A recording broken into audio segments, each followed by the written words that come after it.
তো বন্ধুরা আজকে দেখো আমের আমসত্ত্ব করবো। আমরা তো পাকা আমের আমসত্ত্ব অনেক খেয়েছি, আজ করবো কাঁচা আম দিয়ে আমের আমসত্ত্ব। তো প্রথমে আমগুলো কেটে নিয়েছি, কেটে নেওয়ার পর ভালো করে সেদ্ধ করে নিয়েছি, নিয়ে ভালো করে লাবিয়ে নিয়ে ওগুলো ভালো করে চটকে নিয়েছি, নিয়ে একটা গাঢ় তৈরি করে নিয়েছি। তার মধ্যে গোলজিরে, ধনে গুঁড়ো, জিরে গুঁড়ো, একটু চিনি, বিট লবণ, দুটো শুকনো লঙ্কা ভেজে নিয়ে ভালো করে বেটে নিয়ে দিয়েছি, দিয়ে ভালো করে মাখিয়ে নিয়ে একটা প্লেন নিয়ে তেল দিয়ে ভালো করে তার মধ্যে দিয়ে টানা রোদ্দুরে দিয়ে চলে এসেছিলাম। কারণ এখনকার রোদ্দুর মানেই বুঝতেই পারছো, গরমের রোদ্দুর মানে মানুষকে দাঁড় করে রাখলে সেও পুড়ে যাবে।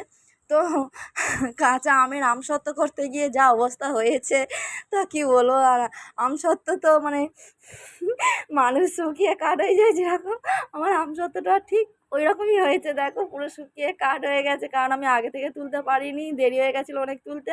তা তুলেছিলাম, কিন্তু খেতে খুব সুন্দর হয়েছিল আমসত্ত্বটা। শুকিয়ে গেছে